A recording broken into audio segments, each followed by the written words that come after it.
If you're interested in watching someone struggle to learn one of the hardest, most comprehensive music softwares out there, you've come to the right place.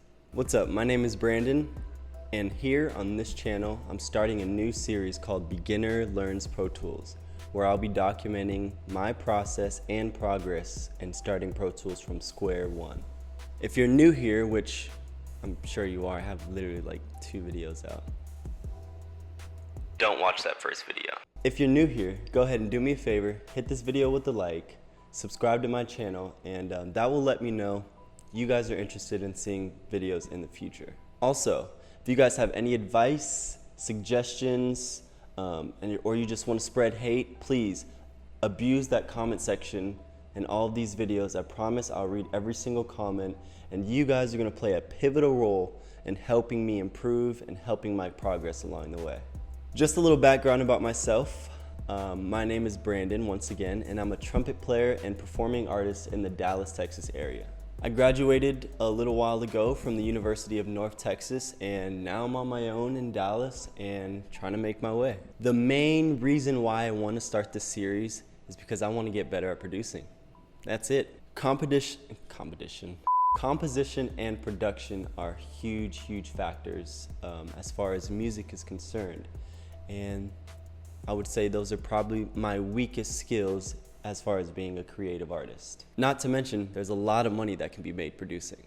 The last reason why I wanted to start this channel is because I felt my journey would be a unique perspective on, how to learn Pro Tools if you are similar in skill level to where I am. This is not a tutorial video from a huge producer that's been producing for 30 years, and he's going to be ramming you over the head with all this terminology that you have no clue about. Instead, you're going to watch me learn along the way, and hopefully you can learn as well.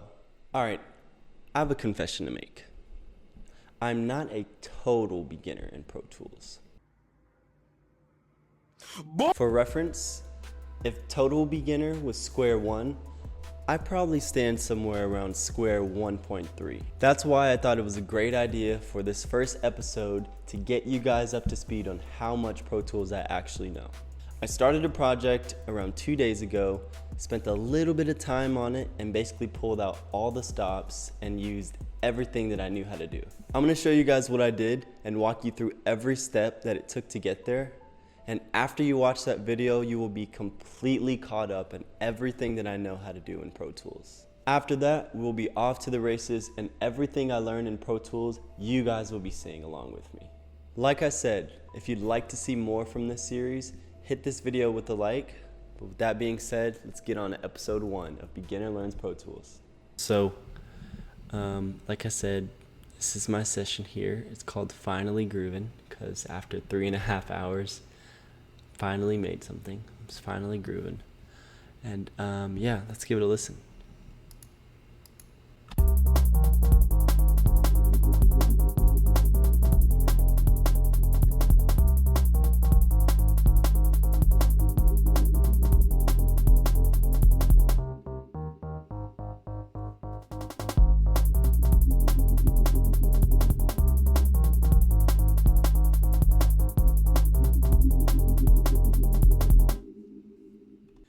So yeah, that's it.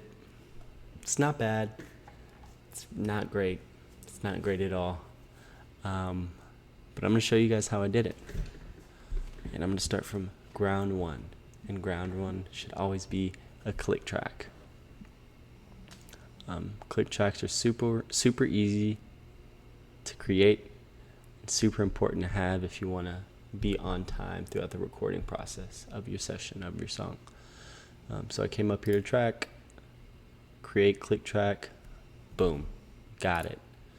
And you can also toggle the metronome on and off over here, and you can add a count off. So when you're ready to record things, you'll get a little period in between to get ready. The next thing I tried to tackle was the drums. If you've seen any YouTube video about how to create drums, how to create dirty drums, how to create filthy drums, how to create nasty drums, what? They're all complex. They're all 45 minutes long, and 80% of the vernacular, I have no clue what it is. And I'm here to show you guys exactly what I did in 5 to 10 minutes. So here's what the drums sound like alone.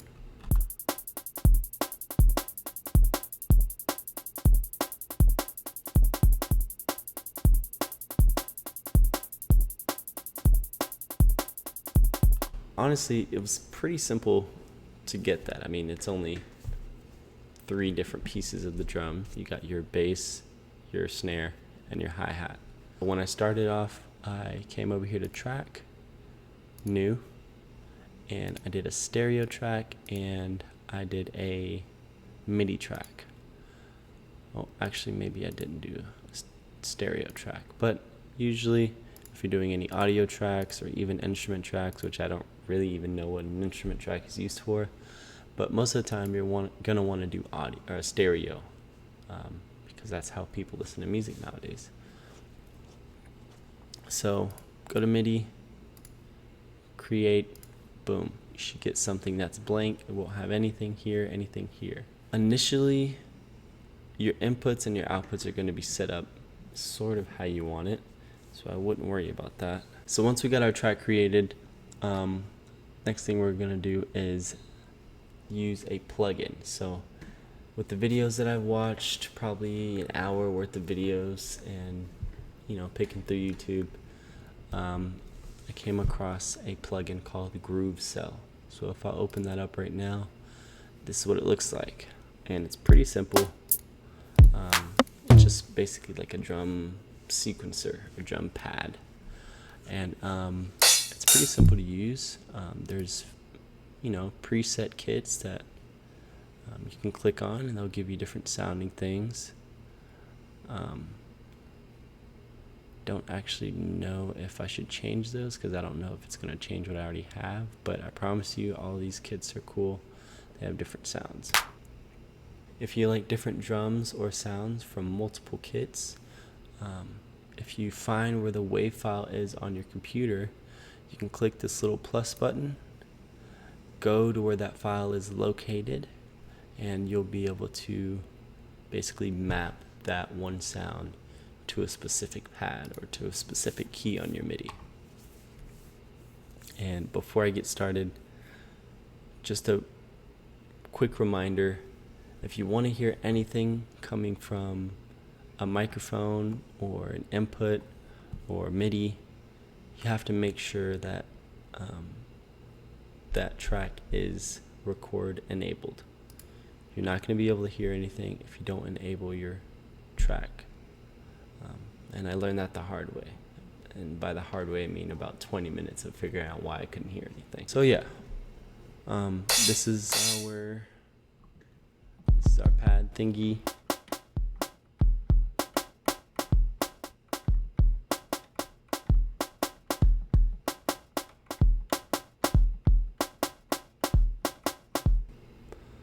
And pretty simple to use. I mean, I have a MIDI keyboard, a Mini Lab, Arturia Mini Lab MK2, and simple. Plug it in, it's ready to go.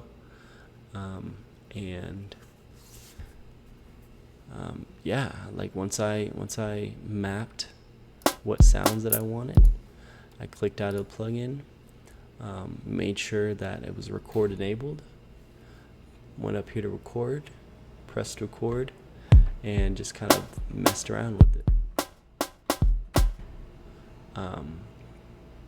Once that recording was stopped, next thing I did was I right-clicked on the track, and I clicked Open in MIDI Editor. Now this is really cool because it's basically like if you use FL, it's like a drum sequencer. Really easy to use, really straightforward. Basically you have these little nodes or little cells, and those act as MIDI inputs. So if I were to double click, it would insert a little cell, and that would act as a little sound. And so you can do that wherever you'd like. You can make long ones, you can make different things. Another cool feature that I utilize to, sort of get a little bit more specific or where I wanted to place these little notes or little nodes was I went up here to grid and I clicked there, and this will basically change the grid of your sequencer or your MIDI editor. So if I were to do 32, now you can see that there's 32 of these little bars per measure, and it just allows you to get a lot more detailed and specific with where you want to place these notes. But for now, keep it at 16th notes because that's basically the fastest that I'm going to have any notes being played. So yeah, once I came to the MIDI editor, anything was a little bit off in my live recording on MIDI, I just kind of moved it to where I want to be. And another way you can move things to where you would like them is quantizing. Now, for instance, if I played something in real time and I was slightly behind the beat, if I come into the MIDI editor, select those nodes where I was a little offbeat, and press this Q button up here, what it would do is, I'll give you a little example. It'll snap it to the grid. So, say for instance, this was a note that I placed, and I wanted this to be right on that bar line. So I was a little bit ahead of where I wanted it to be. I can just select these, press Q, and they'll snap to the nearest grid. It's really cool. This allows you to get a lot more precise in your placement of notes, and it's a very useful tool. I would say don't abuse it. Be a little reserved with that function, because if you start abusing quantizing, your music is going to sound very robotic, very stagnant. It's not going to have much life, much human feel to it, so steer away from that a little bit. That is one thing that I learned. A couple other things that I did was on these snare drums, you can hear if I play the drums.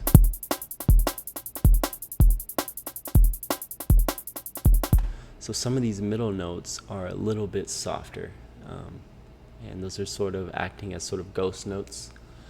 And shout out ghost note. The way that I was able to do that is just messing with the velocity of those notes. So if I click on what note that I want it down in volume or velocity, I find this little note and move it up and down where I would like it. Super simple, and it adds a lot of great feel and a lot of good texture, and I think honestly made the drums sound way better.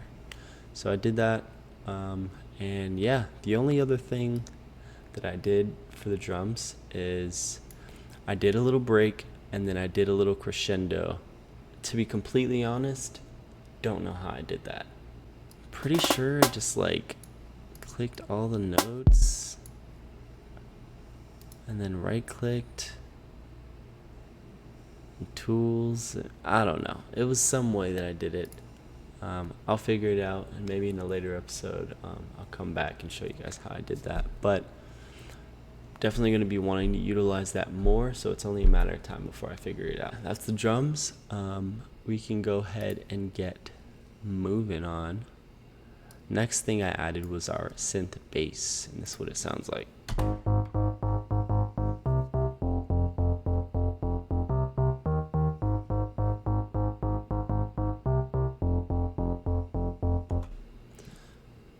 Pretty simple, pretty standard, and it was pretty easy to do. Now, the plugin that I used is called Expand. Oh, and by the way, the only plugin that I downloaded secondhand or aftermarket that didn't come with Pro Tools install was this Blue Cat patchwork thing that is really helping me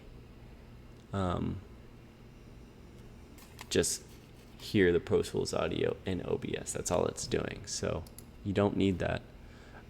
Everything else you'll be able to find on Avid. You'll be able to download it directly. I didn't pay anything except the $10 or $15 a month it was for Pro Tools. So come over here, insert one of these plugins, and I found Expand. I'll show you how to insert a plugin. You just click on this little box, plugin, instrument, boom, there it is, Expand. Super cool, super useful, and I'll show you what it does. So the first time that I opened up Expand, I was blown away. I was like, what the hell is this? How do I use this? And I clicked right here, and all of this stuff came up.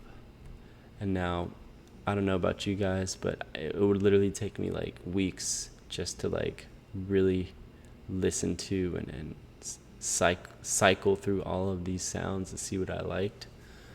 So it's a little daunting at first, but it can be done. I knew I wanted a synth bass, so I came down here to Synth Basses, clicked on it, and literally the first one was exactly what I was looking for.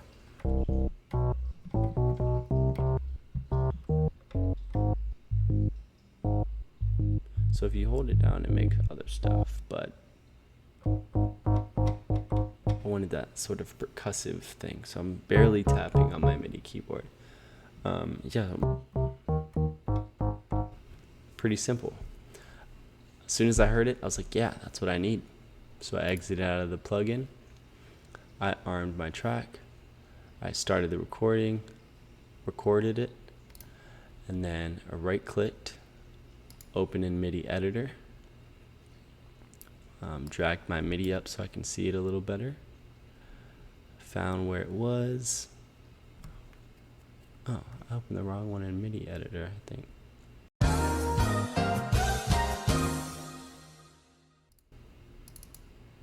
Oh, there we go.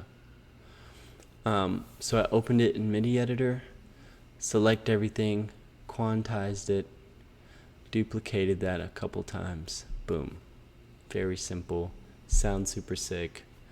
You may notice that there is a reverb sound on here. I don't even know if that's doing anything, to be completely honest with you guys. I was just experimenting. I didn't notice a difference, so I left it on there. Who cares? But the next thing I decided to go and tackle was pads.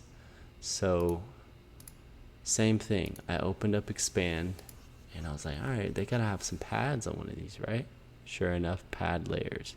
We got all these. I started rifling through, and eventually I found Spooky. And I was like, Spooky. And I was like, spooky. Spooky, dude. Spooky.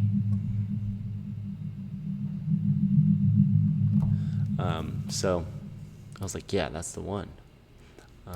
And same thing. R in my track. Pressed record. I think this was like a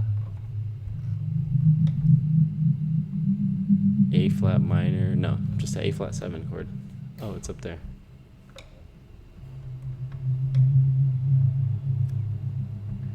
I didn't realize it was up there. That's cool. It shows the chords up there. Wait, is it like pretty like accurate? Like has diminished chords on there too. That's gonna be very useful. But yeah, anyway, recorded that up. I didn't need to do any work in the MIDI editor because, you know, I really didn't. It's just pads. Here's what it sounds like alone.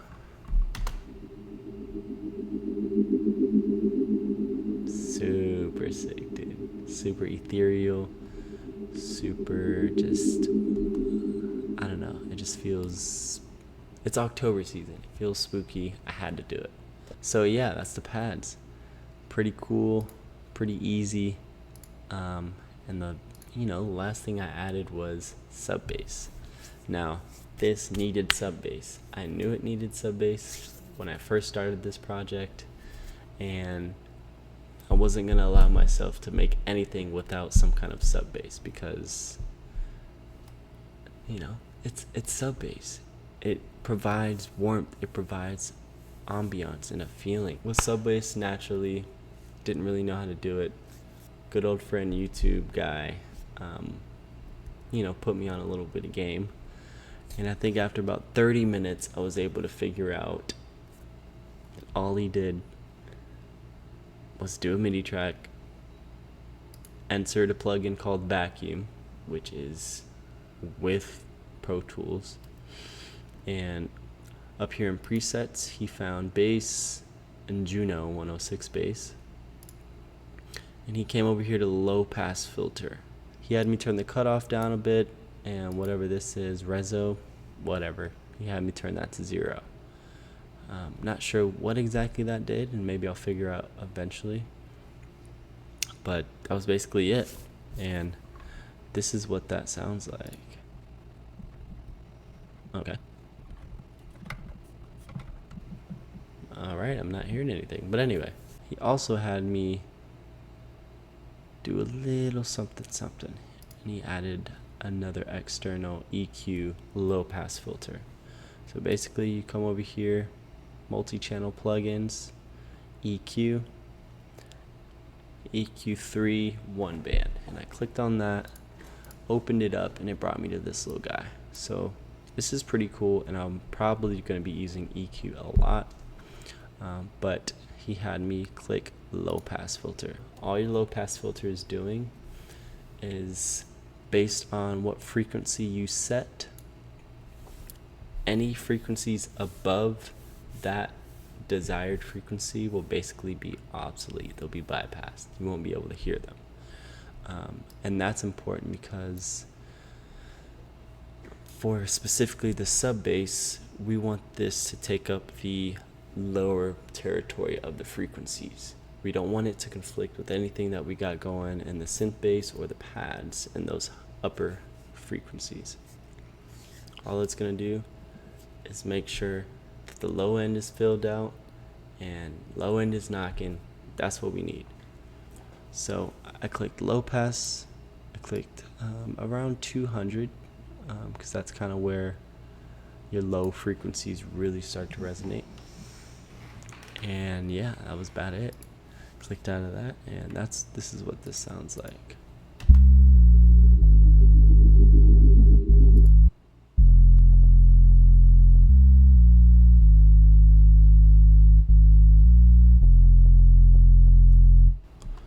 So, I mean, you can't tell me that's not gonna knock. As soon as I heard that, I was like, I don't even need everything else. I can have that and metronome and I'll be fine. But this is what it all sounds like together.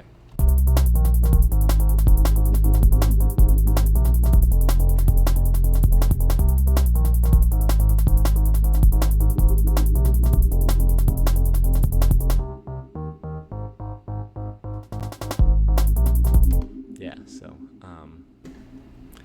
that's basically it, man. I mean, none of that was necessarily too hard.